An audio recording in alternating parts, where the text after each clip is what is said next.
High above the clouds, Arendor's twisted ego show goes on a cheerful voice, hosting a game where one wrong answer means instant doom. The hottest fruit in the world? Nectarine, because it's 1,000 degrees. He laughs. The passengers don't. A cold wind brushes across the rooftop. How poetic, isn't it? Two figures face each other under the moonlight, one bathed in radiant gold, the other cloaked in darkness. Hero and villain, meeting again for their final act. The blonde woman glaring at me like I ruined her entire week? That's Solaris, the ever-perfect A-class hero. And me? I'm Eclipse professional villain, part-time menace, and unfortunately hopelessly obsessed with her. She points her weapon at me, eyes sharp enough to cut through guilt itself. Your game ends here, she declares. Ah, music to my ears. So here I stand, caught red-handed again. A few hostages, a sprinkle of chaos, and suddenly everyone's calling me terrorist. Please, I've done worse before breakfast. But Solaris, she's everything a hero should be. Righteous, unyielding, gloriously bright. And I, somehow, woke up trapped in her world, destined to be her eternal nemesis. But here's the secret no one knows. Every battle, every explosion, every dramatic escape. It was all for her. Not that she'd ever understand that. Good job again, hero, I say with an exaggerated clap. You're really getting the hang of this. She glares back. I don't need your approval, you piece of trash. Ah, classic Solaris. Sharp tongue, softer heart. My powers are fading fast. One wrong move and we both fall. But isn't that what makes the scene perfect? Solaris, I whisper, this is my last act. You don't have to chase me anymore. Take care. Her eyes widen. Wait. And with one final smirk, I vanish into thin air. Curtain call. Her trembling eyes linger in my memory. Tell me, dear audience, was it love or just madness wearing a cape? Either way, the show must go on. A calm, sunny day. And there I was, alone on a rooftop, doing what every respectable villain apparently does, spying through windows like a total creep. Ugh, I muttered to myself. I really need a cigarette. Not that I had one I quit after falling into this world. Imagine quitting nicotine only to pick up murder instead. Truly inspiring. Anyway, black hair, black coat, black cape, the whole mysterious edgelord starter pack. With the half mask, I look like someone who just lost a cosplay contest. But in this world, that's fashion because, my dear viewers, this isn't Earth anymore. This is Solar City, home of heroes and villains, and I, Eclipse, the self-declared villain, just respawned here after reading the final chapter of this comic. I got telekinesis and teleportation out of it. Pretty cool, right? Except, compared to the walking nukes that call themselves heroes, I'm basically a magician with Wi-Fi lag.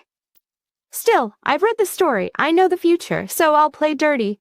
I'll take out every big villain before they ever rise. Starting with Rhino.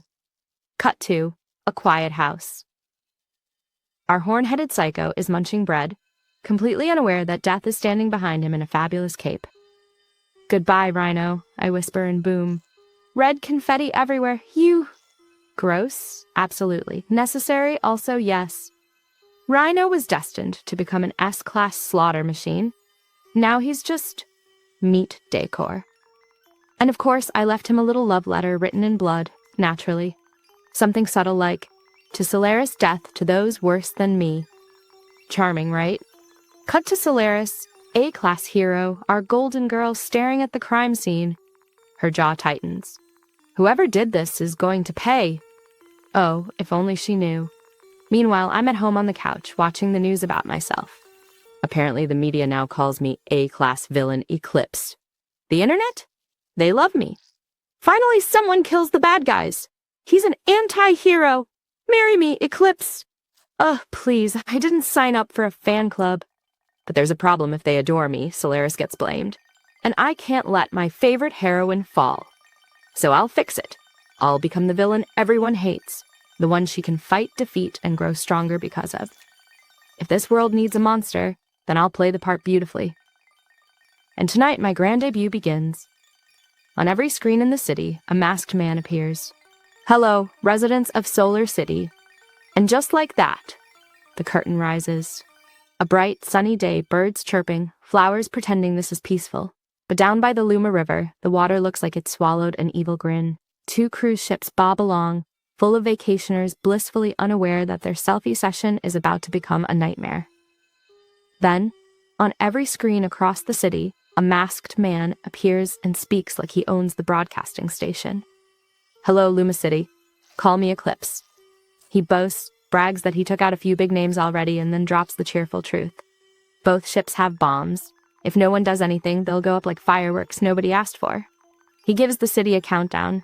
10 minutes for Solaris, the A-class heroine, with the perfect hair to show up. Which of course she does.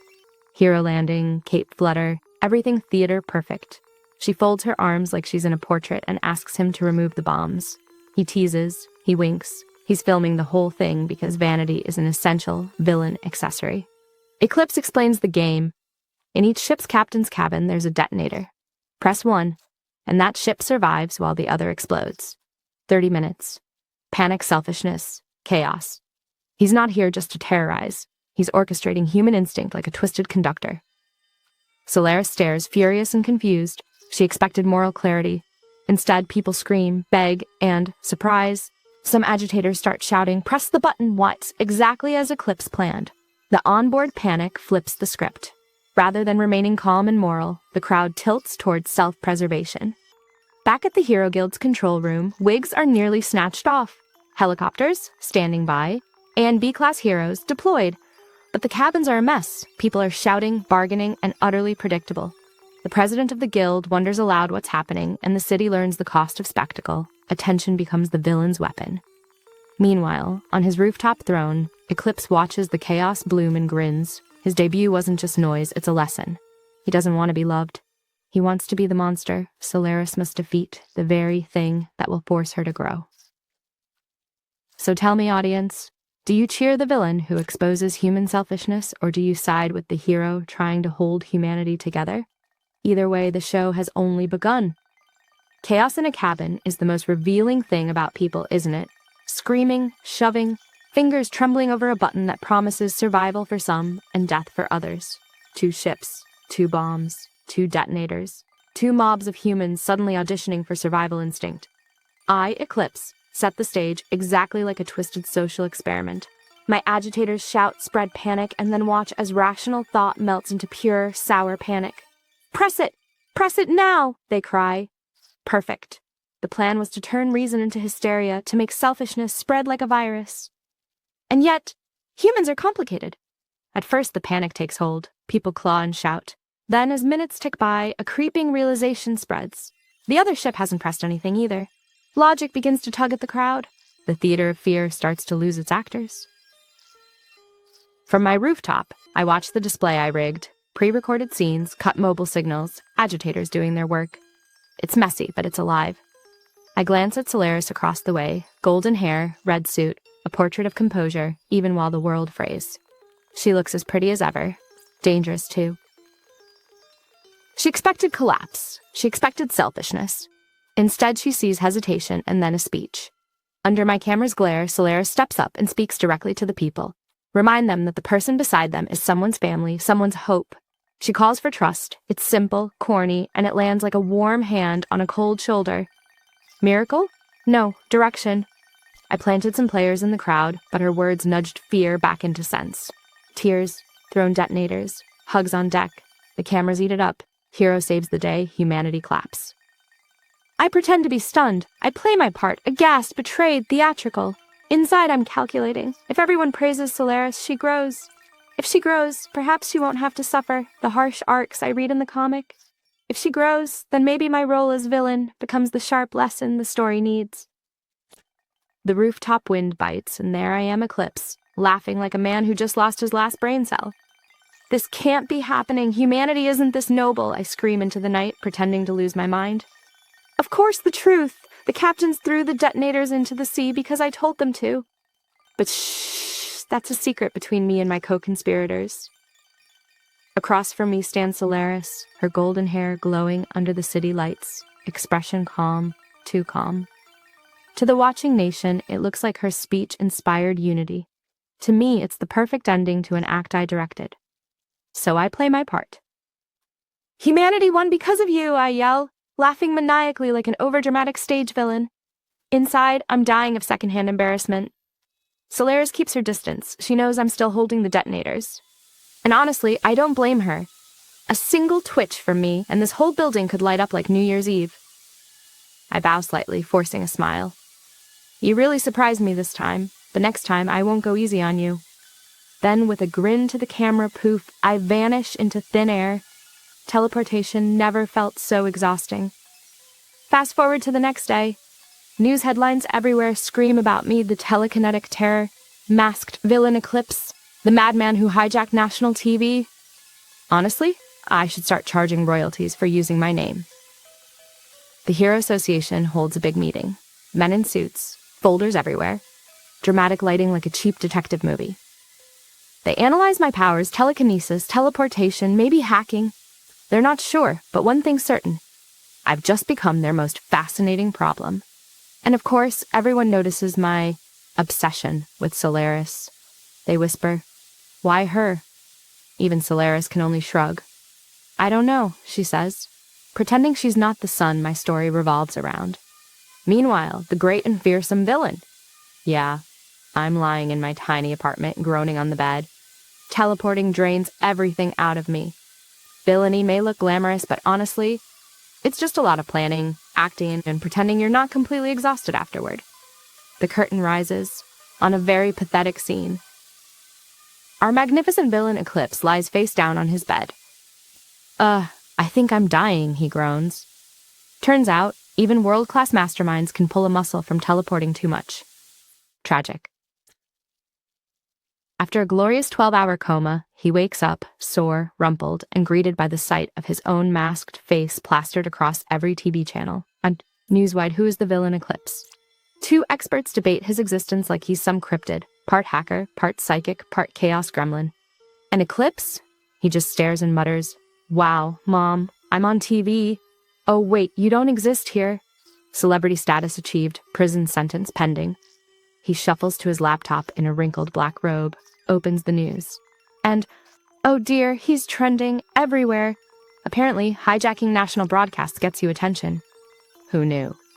I should have gotten sponsors, he mumbles. Maybe plastered a soda logo on those ships. The comments call him terrifying, brilliant, and unhinged. He reads everyone, grinning like a man who's both proud and tired of himself. Step 1 complete, make the world remember his name. Step 2, promote his favorite hero, Solaris. After all, what's a villain without his shining counterpart? Now the nation adores her, not for beauty but for courage. Exactly as Eclipse planned. See, he's a helpful terrorist. He stretches, cracking his back. No rest for geniuses, time for the next act. The plan? Remove rival villains. Stage new terror shows with 0 casualties, of course. Because Eclipse may be dramatic, but he's not heartless. He pulls out his phone and calls his secret partner, Rain, a pint-sized hacker with a big attitude. Hey, big bro just woke up, she chirps, see you alive? Barely, he sighs. On my way. Rain begins to fall as he walks through the city, umbrella in hand. He reaches an ordinary house, taps in a code 13 digits long, because villains never make it simple, and sinks underground on a hidden lift. Below, glowing monitors line the walls. It looks less like a lair and more like a sci-fi movie set. At the center sits Rain, legs swinging, surrounded by blinking screens. She smirks. Welcome back, boss. Easy job yesterday. Eclipse ruffles her hair. Easy! You hijacked national television. Her lips twitch upward, flattery successful. But then, her face hardens. You might want to see this. The monitors flash breaking news. Eclipse's followers launch bomb. Attacks in Inchin. His grin freezes. Followers? I don't have followers. And just like that, the show isn't over. It's only the next act. Nothing ruins a perfectly crafted public image like fans who start blowing things up. On the monitors, chaos fills the screen. Masked lunatics calling themselves Eclipse's followers, claiming devotion while setting off bombs in downtown Inchin. I, Eclipse, watch in disgust. Excuse me, my followers. The audacity. They even caused casualties. Unacceptable. I may be a villain, dramatic, dangerous, delightful, but never a killer of innocence. This isn't villainy. It's barbarism wearing my name. Beside me, my pint-sized partner Rain spins in her chair, already hacking the crisis feed. I knew you'd be furious, she says, handing me a phone.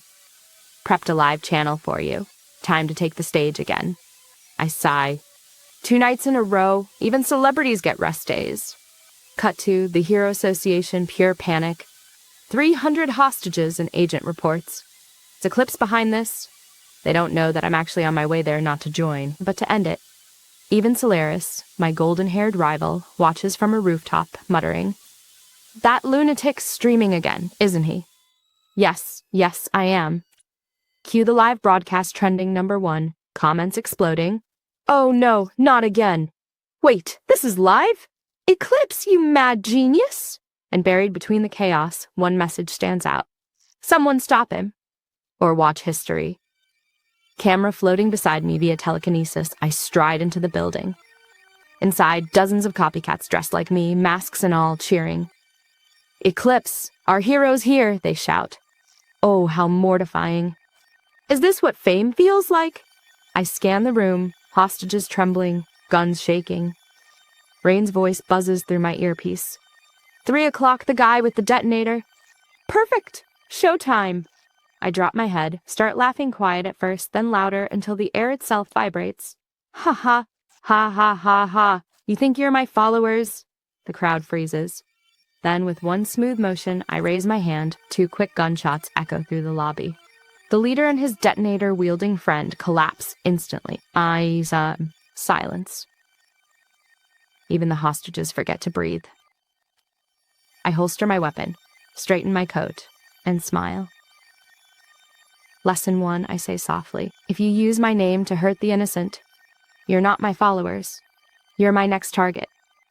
The chat explodes, the heroes stare, and the world realizes Eclipse may be a villain. But even villains have rules. Bullets ricochet, and when the smoke clears, only one follower remains. A trembling woman, mask cracked, tears in her eyes. Step by step I approach. She stammers, Please, I'm sorry. I tilt her chin up, peel away her mask. Pretty. Too pretty. For a moment my heart wavers, but no, stay loyal. Eclipse, your heart belongs to Solaris. I whisper, do you understand what you did? She sobs. We acted without your permission. I was wrong. Her voice breaks into full-on wailing, echoing through the hall. And from the live chat, LOL, he's trash. Is this romance or murder? Fantastic. I'm giving moral lessons and they're treating it like reality TV. Sometimes I wonder who the real villains are, me or the people watching. 300 people. 300. A whole crowd of trembling hostages staring at me like I'm some kind of final boss. To be fair, I did just wipe out 7 terrorists in front of them, so fair reaction. And the woman beside me, still crying, loudly. Wow. I rub my temple. Miss, I swear, if you don't stop crying, I will shoot you. She immediately shoves her fist in her mouth and muffles herself. Ah, blessed silence. Anyway, back to my lovely audience. I glance at the camera streaming everything live. Chat's already exploding. Is he gonna kill everyone? No way. He's apologizing. Why is this villain polite? Exactly. You're not ready for villain etiquette. I step forward, bow deeply 90 degrees, perfectly balanced by telekinesis, and declare, Everyone, I sincerely apologize for this incident. Though I didn't commit this terrorism myself, I take full responsibility.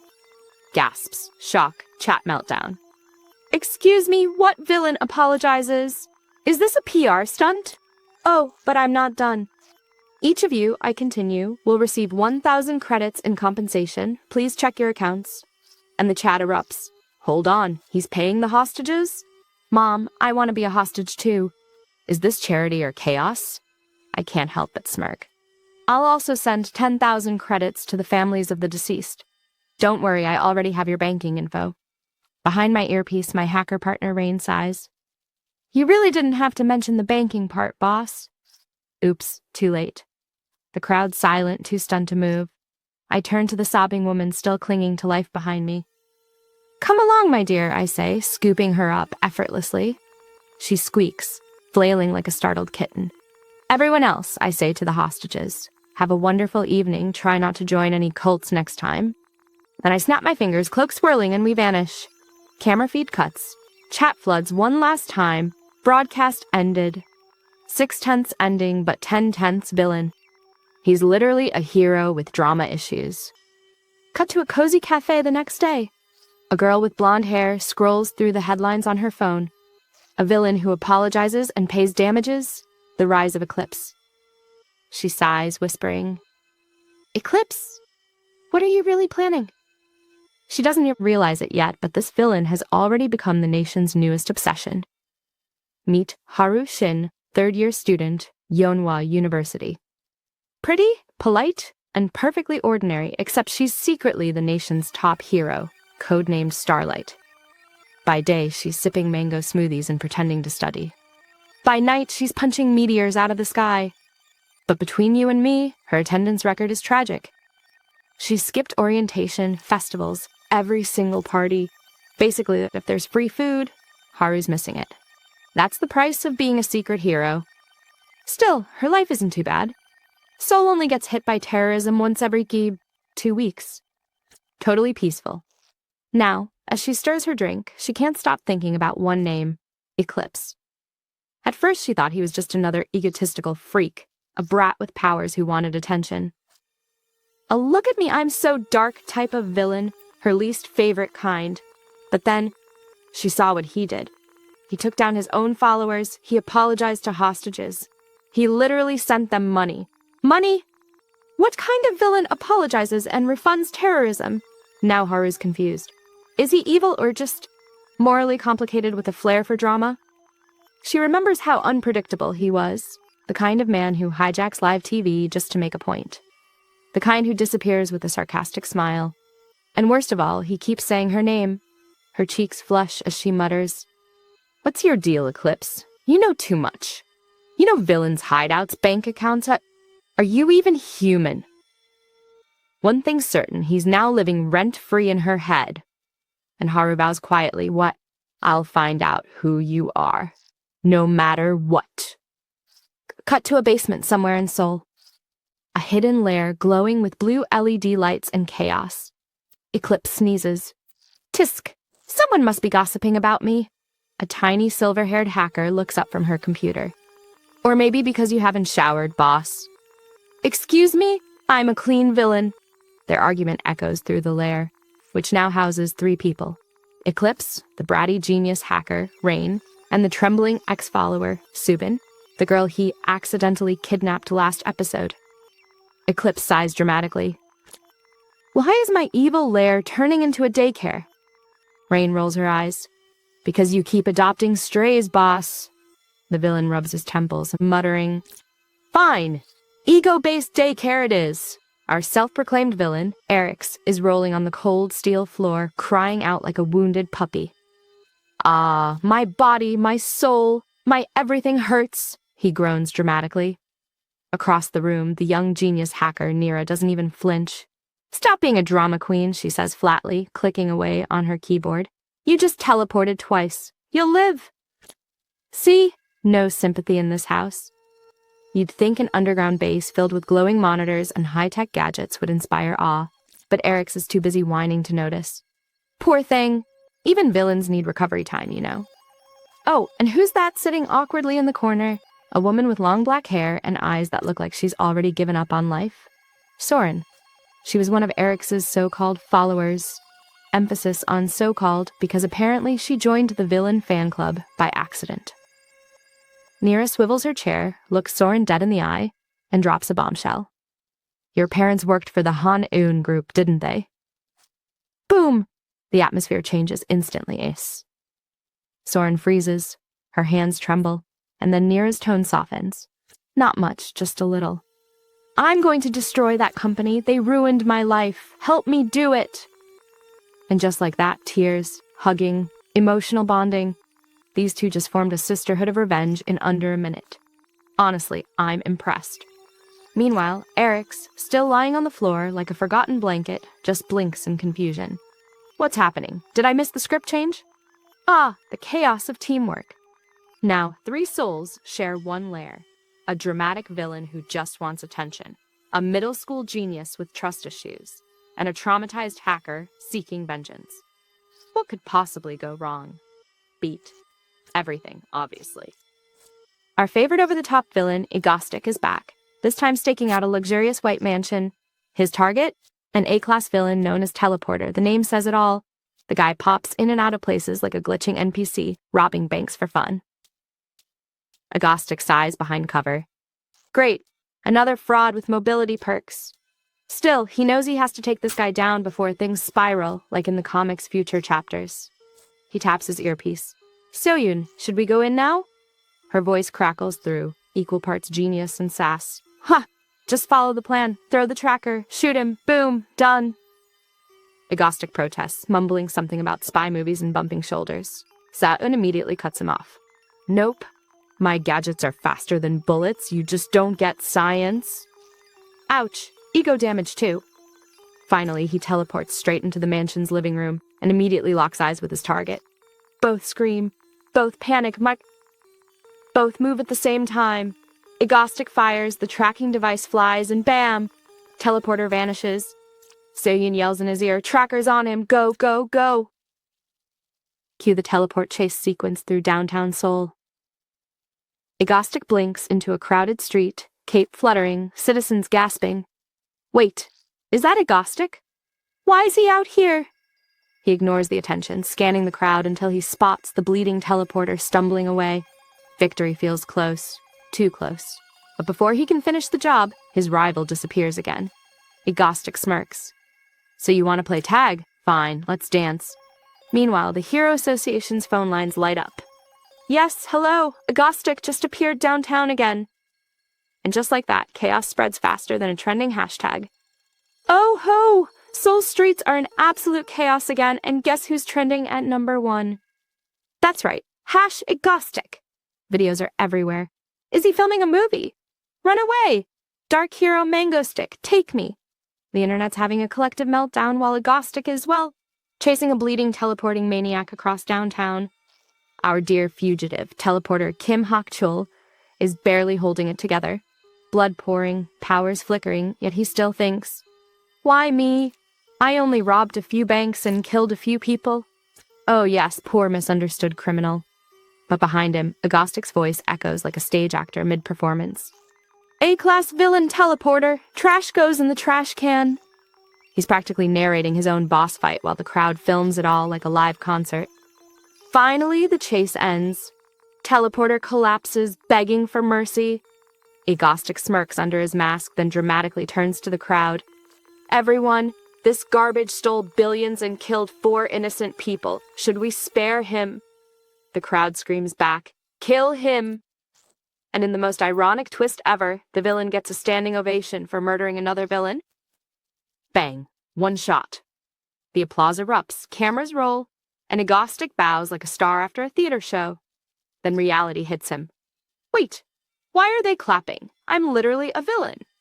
He even teases the crowd. What if I shoot you all next? They freeze. He laughs. Kidding.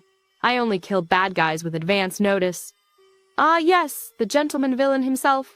Chaotic, but with ethics. Just as he's about to leave, tired and smug, a familiar voice thunders from above. Egostic. He looks up.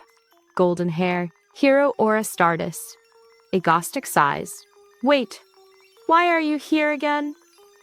Cue dramatic zoom, crowd gasps, and a cliffhanger fit for prime time. Ah, the sweet sound of chaos in the city. Our beloved menace, Egostic, just finished turning one A-class villain into confetti, and who decides to make a dramatic entrance? Stardust! The nation's golden girl, glowing like justice itself, and glaring like she's ready to vaporize someone. Egostic looks up like a fan meeting his idol in real life. Stardust? Yes, darling, she's here, red latex, sweat glistening, pure fury. He's practically swooning, meanwhile she's about 2 seconds away from throwing hands midair.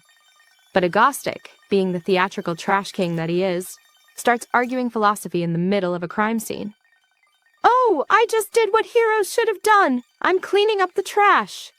And Stardust nearly explodes. Her forehead veins could power a small city. And then, the crowd turns on her. Why is she scolding him? He just helped. Excuse me? Hello? Did y'all forget he's literally a villain?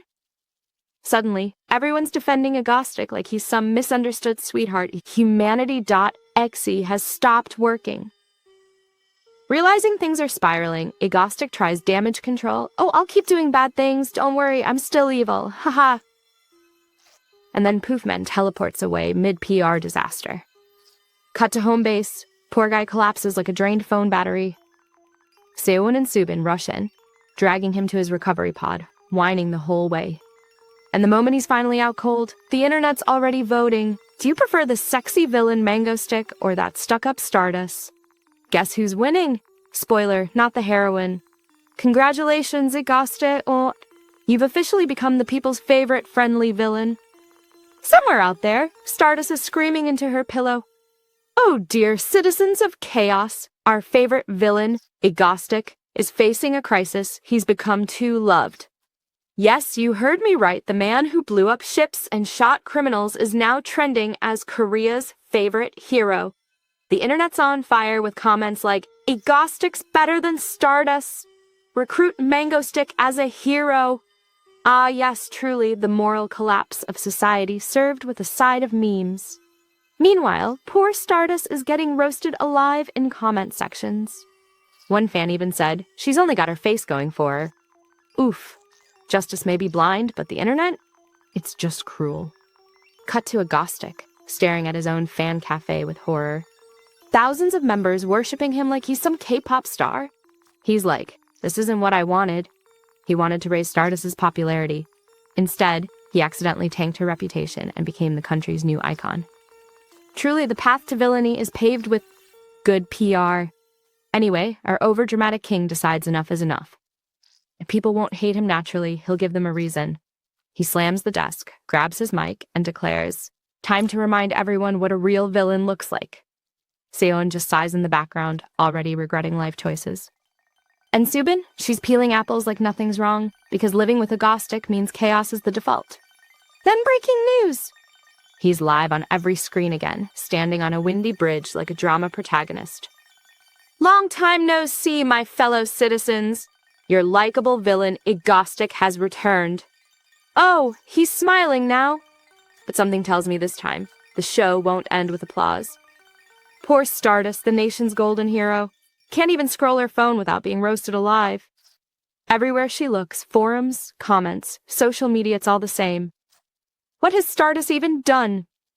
Excuse me? She's literally saving people between college assignments and panic attacks. But no! Ever since Agostic showed up, the public's logic has gone on vacation.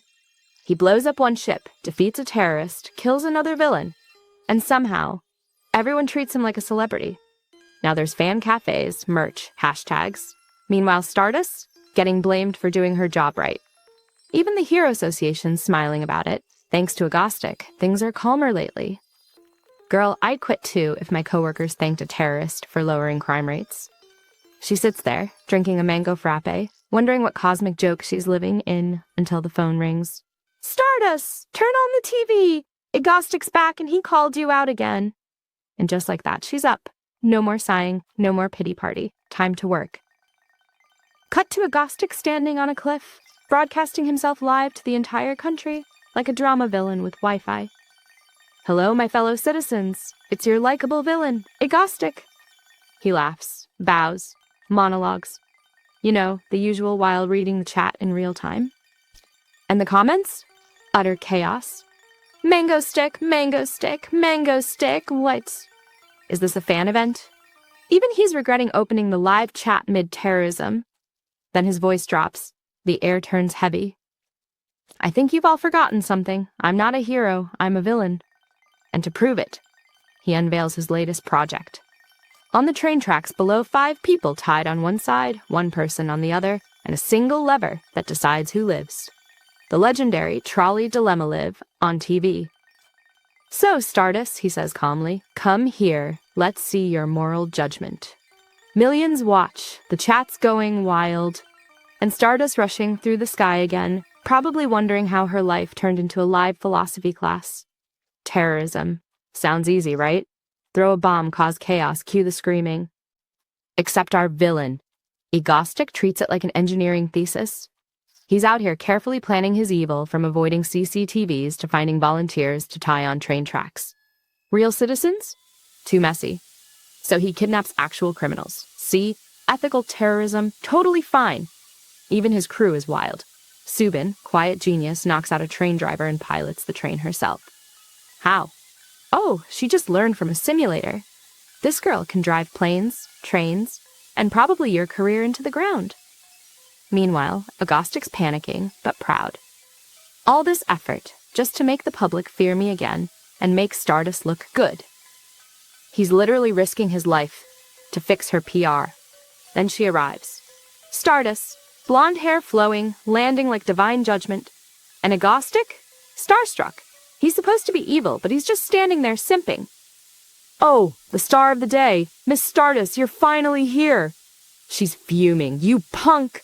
What the hell are you doing? Their banter sounds like two cosplayers who forgot they're in public. Agostic tries to sound menacing, waving a detonator. If you don't pull the lever, 5 people die. If you do, 1 dies. Choose wisely. Meanwhile, the live stream chat is chaos, mango stick supremacy. She's just jealous of Agostic. And somewhere in the corner, someone's spamming, release Kim Sun-woo. Stardust stands there, jaw clenched, the train roaring closer. Everyone expects her to pull the lever. But the Stardust we know, she doesn't play by that game. Instead, she charges headfirst toward the train. Egostic's team panics, thinking she's lost it. But he knows she's not here to hurt anyone. She's going to stop the train herself. And as the metal beast races forward, he screams into the mic. No way! Stardust doing a hero's choice and a villain's chaos. Both ready to crash head-on. The train roared down the tracks like an iron beast, and she ran straight toward it. Everyone watching thought the same thing. She's gone mad! But not me. I believed in her. Down below, I, Lucienne, self-proclaimed villain extraordinaire, was shouting like a maniac. Wait! Era, stop! You'll be crushed! The chat was exploding with chaos. She's crazy! That train's going 140. Bro, this villain looks more panicked than the hero. They weren't wrong. I was panicking, and also a little thrilled. Because this was my plan. Not for her to die, never that. I wanted to push Era, the righteous heroine, past her limits. The stronger her suffering, the stronger she becomes. That's the cruel truth of this world. And if someone's going to make her suffer, better it be me, the one who'll never truly let her fall. Then it happened. A deafening crash. Dust swallowed the world. And when it cleared, she was standing. Bruised, trembling, but standing. The crowd went wild. Era! Era! Era! No casualties again. This villain's insane. Even I couldn't hide my grin. Yes, oh no, how tragic. When I reached her, she was barely conscious, whispering, You idiot. And before she could faint, I smiled. Good job, hero. You saved everyone. I'll take my leave. As I vanished, the internet broke out in rumors of a villain and a hero caught in a love scandal. Well, I'll take that headline. So picture this. Lucian, our ever-dramatic villain, builds a moral test straight out of philosophy class. A classic trolley dilemma, 5 lives on one track, 1 on the other. Most people panic. But Era, she doesn't pull the lever. She stops the train with her bare hands. The entire country goes wild. The internet crashes. Heroes cheer, villains sulk, and Lucian? He's absolutely losing his mind behind the camera. Not because the plan failed. Oh no, because it worked too well. Era's fame skyrockets. And for once, people are actually calling her a hero again. And just when Lucian thinks life can't get more ridiculous, a breaking news headline appears. Lucian Era, the forbidden love scandal. Cut to Lucian sitting on his couch, watching TV with a face that screams existential crisis. The hosts are analyzing his every move like it's a rom-com. Was his message written in blood? A confession? Did you see how gently he closed her eyes? Clearly, they're in love. Lucien's reaction? Throwing the remote at the screen, yelling, What kind of nonsense? Meanwhile, his tech partner Lyra is crying from laughter beside him. Turns out one of the reporters leading the love theory was actually part of Lucien's fan club, the Mango Union. He got suspended for the outburst, but also got a bonus for record-breaking ratings. And that, my dear audience, is how one villain's master plan ended not with chaos, but with the nation shipping him with his mortal enemy. The end of the world, indeed. Ah, what a chaotic day for our golden hero, Seraphina Dawn. After surviving that whole train fiasco, you'd think she'd finally get a break, but no, the poor girl just found herself screaming at her TV. Why? Because the entire country now thinks she's dating her arch-nemesis, Eclipser, the nation's most charming villain. Yes, really. The media's losing their minds over their love story, and Seraphina, she's one juice box away from a breakdown. Even her favorite mango drink now reminds her of that infuriating man. My mind is corrupted, she groans. Oh, the drama. And the funniest part, the internet's gone full fan club mode. They call him Mango King. People are even making memes like, if you're a true citizen, support Eclipser. I mean, what happened to justice? Meanwhile, Seraphina's just trying to live her life until her friend drags her to, of all things, an ice cream festival. Because yes, nothing heals existential hero confusion like frozen desserts. But across town, guess who's also going? That's right, our villain Eclipser and his two partners in crime, Luna the genius hacker and Mira the ever-calm assistant. They think it's just a casual outing, a harmless little trip. Oh, but destiny loves chaos, doesn't it? Seraphina's trying to forget him. Eclipser's trying to relax. And both of them are unknowingly heading to the same place. I can already smell the sweet disaster brewing. Ice cream, awkward encounters, and a sprinkle of fate. What could possibly go wrong? Ah, the weather today is absolutely divine. Warm breeze, clear skies, and for once, our favorite so-called villain, Dalen Crown, has stepped outside his lair. It's been, what, a week since his last public performance? Alongside him strolls his genius partner, Seren, and the ever-timid Rin. After being cooped up in their underground base, even Dalen looks delighted to bask in the sunlight. Humans need vitamin D, he mutters, pretending to be scientific, but really he's just happy to be out. Seren, of course, is scolding him. You're wearing black again? And Dalen, with the confidence of a man who owns several black coats, replies, Black is for men. Smooth, tragic, and entirely Dalen. Their destination? The legendary 13th International Ice Cream Festival, where calories don't count and dignity melts faster than chocolate under the sun. Seren's eyes sparkle as she drags them to a booth.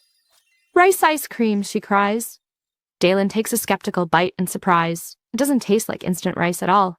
Rin turns bright red when offered a bite, mumbling something about indirect contact. Oh, Rin, it's just ice cream, not a confession. The trio wander from booth to booth, sampling flavors from around the world: wasabi, steak, even booger ice cream. Don't ask. Rin lost a bet and regretted her life choices instantly. Then Dalen spots something truly horrifying. An entire stall selling Crown ice cream, complete with a chocolate mask design and, insult of insults, a mango center. Seren and Rin are laughing so hard they can barely stand. You have to buy it, they insist, and Dalen, defeated by peer pressure, buys a scoop of himself. Will the seller ever know, he sighs, that the real Crown just ate his own face? As if that weren't humiliating enough, he's challenged to a dart game to win a 10-layer ice cream tower for Seren, but before he can cheat with telekinesis, someone steps up beside him. Golden hair, perfect posture, eyes like starlight, Aurora Vale, the nation's radiant heroine. And in that moment, Dalen freezes. The villain just met his hero at an ice cream festival. Oh, fate, you deliciously cruel playwright. At the Grand Ice Cream Festival, the nation's golden heroine, Aurora Vale, arrives with her cheerful senior, Mira Che. Off, chatting, laughing, and tasting every flavor under the sun. Aurora doesn't usually get to relax like this. Being a hero means living behind walls, always studying, training, saving lives. Mira's one of her few real friends, and today feels like a breath of normal life. But fate has other plans. As they wander through the booths, Mira points excitedly, Look, there's Aurora's nemesis, Crown Ice Cream. Aurora's smile freezes. Of all the places to find that villain's name. But Mira, bless her oblivious heart, just buys a cone and laughs about joining the Mango Union.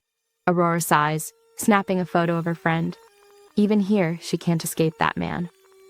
Meanwhile, at the exact same booth, our charming troublemaker Dalen Crown is trying very hard not to panic. He came for ice cream, not a heart attack, but across the booth stands the one person who could expose everything. Aurora Vale, in civilian clothes.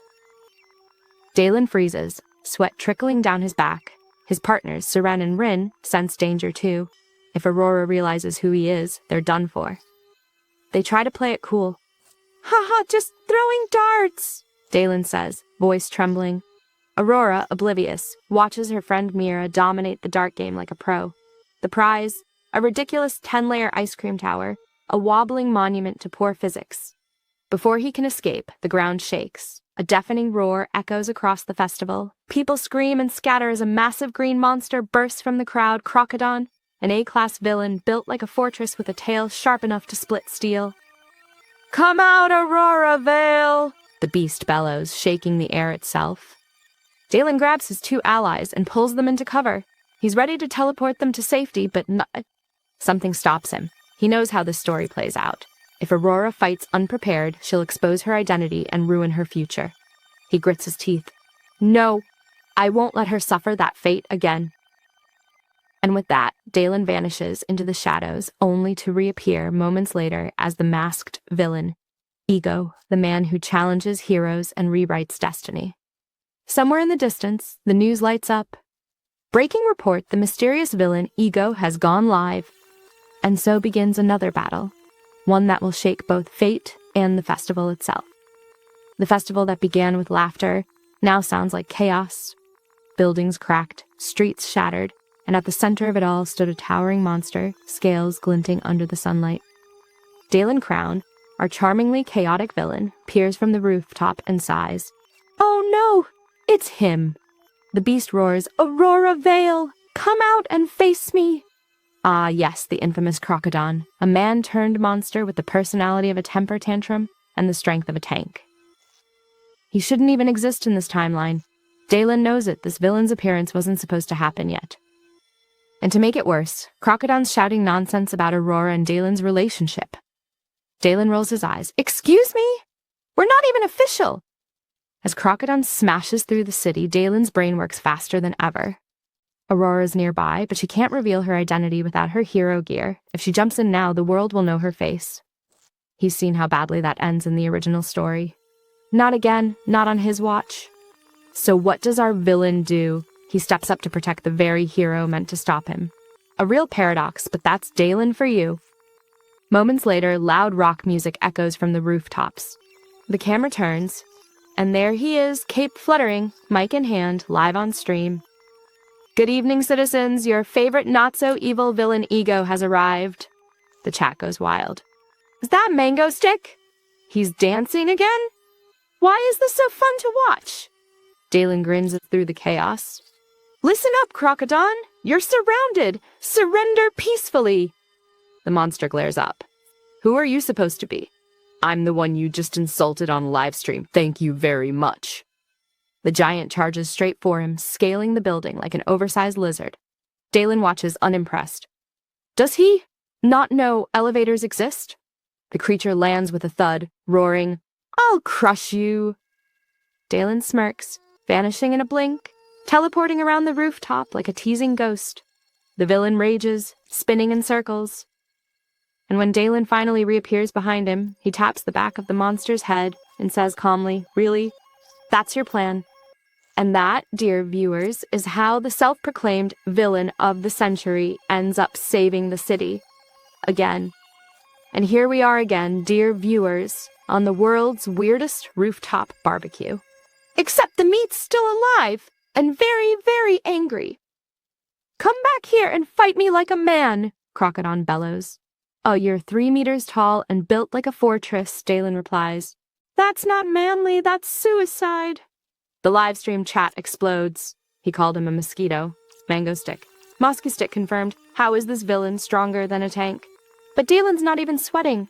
"Are you gonna keep roaring or should I call pest control?" Crocodon snarls. Apparently logic isn't his strong point, and charges again. Dalen teleports away mid-stride, holding a mic like he's still hosting a concert. Finally, Dalen yells, "Wait! Time out! Why are you even attacking me?" And Crocodon, completely serious, shouts back, "Because you like Aurora Vale? She's mine!" Dalen just blinks. "Are you insane? This isn't a dating sim." The chat loses it. Villain love triangle arc, let's go. We got married villain edition. The argument gets so loud, Dalen forgets he's still alive. And then, whoosh! Crocodon fires a massive water cannon straight from his mouth. Dalen barely teleports away in time. Oh, come on! Since when do crocodiles shoot water? Enough games. Dalen drops his showman grin, unties the sack on his back, and raises a hand. Guns, dozens of them, levitate into the air around him, glinting under the sun. "All right, big guy. Let's turn this barbecue up a notch." He snaps his fingers. Bang, bang, bang! A storm of bullets engulfs Crocodon, smoke and dust swallowing the roof. The chat spams emojis. "He's done for! Main dish served. When the smoke clears, Crocodon's still standing. Not even a scratch." "Did you think I'd fall to toys like that?" He laughs. Dalen smirks from above. "Oh, you're right," he says. "I promised I'd see you in hell." Smash! A bottle crashes on Crocodon's head. Green mist pours out, wrapping around him. He sniffs and screams in agony. Dalen dusts his hands, floating midair. "Physical attacks don't work. Then let's get chemical. Bon appetit, baby croc." And there it is, the mighty Crocodon, twitching on the floor, foaming like a soda can someone shook too hard. Our glorious troublemaker, Dalen Crown, watches him flop around in the poison mist, tilting his head. Is he dead? Or just really bad at acting? He shrugs. "Well, everyone, another one's gone to villain heaven. Thank you, thank you." The livestream chat goes insane. Dalen saves the day again. Hero Association who? Villain? More like Saint Dalen. Of course, our dear villain didn't mean to help anyone. He says, "I didn't do this for justice. He insulted me publicly. I simply restored order. My order." Ah, yes. Truly the most petty of saints. Still coughing from the toxic gas, Dalen mutters, "Someone else can clean this up. I'm clocking out." He straps on a gas mask, scoops up his floating guns one by one, and sighs like a man paying taxes. Then, whoosh!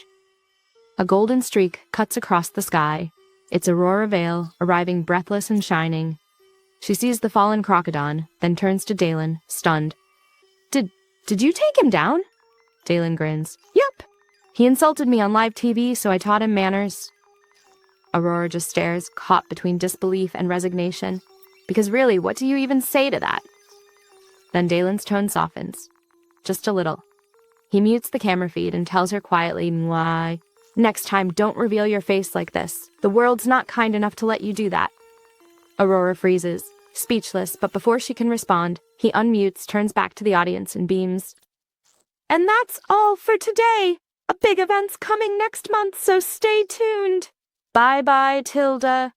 He teleports away mid-wave, ignoring her calling after him. Cut to a dark underground base. Dalen collapses to his knees, coughing blood. "Oh, guess overworking's a villain thing too." And just before blacking out, he hears a faint voice call, "Dalen?" Later, the world explodes with headlines. Crocodon defeated no casualties. Villain stops terror attack before heroes arrive. Villain Dalen, the legend of a dangerous hero. Meanwhile, Aurora replays his warning in her mind. Don't reveal your face. Your life will be very difficult. She clenches her fists. Just what exactly is he planning? They even gave him a fan named Mango Stick. Yes, really, the internet is doomed. Scrolling through posts, Stardust can't believe it.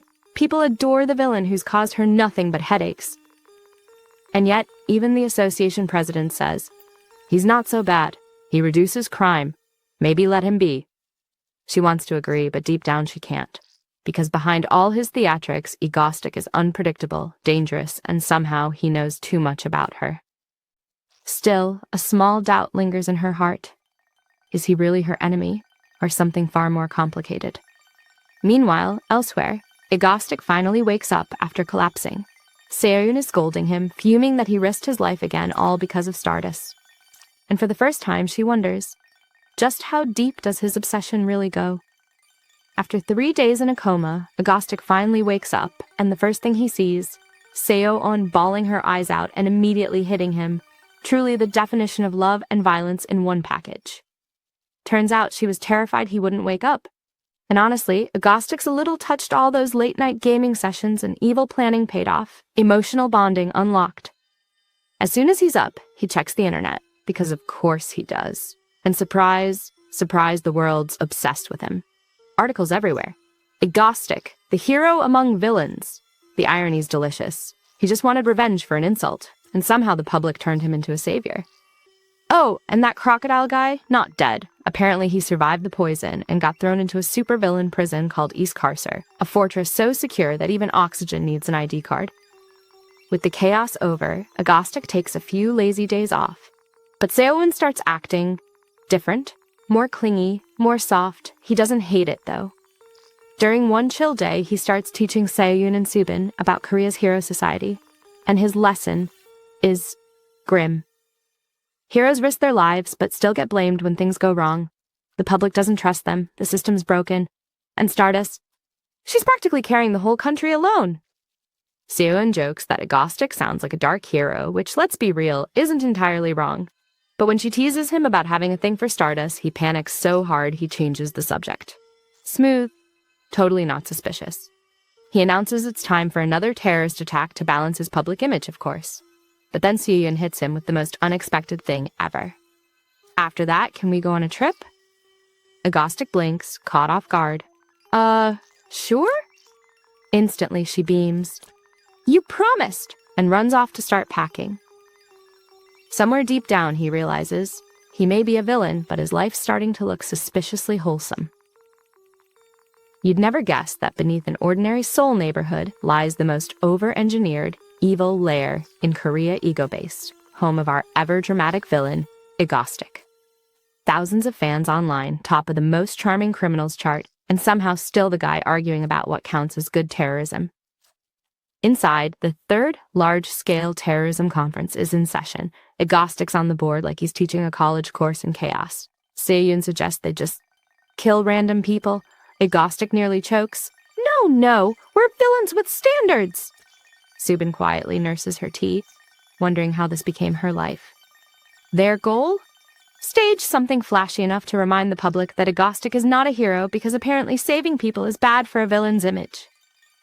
And of course, he insists it must end with a hero dramatically saving the day. Who else but Stardust? Cue Seoyun pouting like a jealous partner. Why don't you just move in with her already? Agostic panics and blurts, You're my number one! Smooth recovery, professor of villain studies. Finally, Subin drops the winning idea. They've done ships and trains next up, a plane, a perfect trilogy of public transportation disasters. Agostic lights up like a kid on Christmas. Genius, terrifying genius. Cut to the sky. Passengers headed to Jeju are relaxing until every screen flickers on. The ego show, now live. Agostic's cheerful voice booms through the speakers. Welcome to the biggest quiz show in the sky. Cue fake applause, real panic, and a very real bomb on board. Below, Stardust watches the live stream, sighs and mutters. What is he doing this time? Looks like class is in session again and the lesson is chaos at 25,000 feet. The rules, no talking, no cheating, oi. And if you make a sound, a wire on the bomb will be cut. Simple, right? The passengers are trembling, clutching their phones. Then the first question flashes on screen. How many people can ride on the lifeboat in Titanic? The timer ticks down, 3 minutes. Every second sounds like thunder, oh. The answer, 9 people. A pun, of course, because 9 sounds like lifeboat in his language. Half the crowd sighs in relief. The other half, silent as stone. And thus begins the Hell Quiz Show. A cruel fairy tale in the sky, crafted by a villain who laughs like a child but plays with lives like toys. Meanwhile, far below, heroes and civilians alike watch in horror. Some curse him, some can't look away. But Arendor, he just smiles. After all, it's only a game. And so, the quiz in the sky continues. High above the clouds, Arendor's twisted ego show goes on a cheerful voice, hosting a game where one wrong answer means instant doom. The hottest fruit in the world? Nectarine, because it's 1,000 degrees. He laughs. The passengers don't.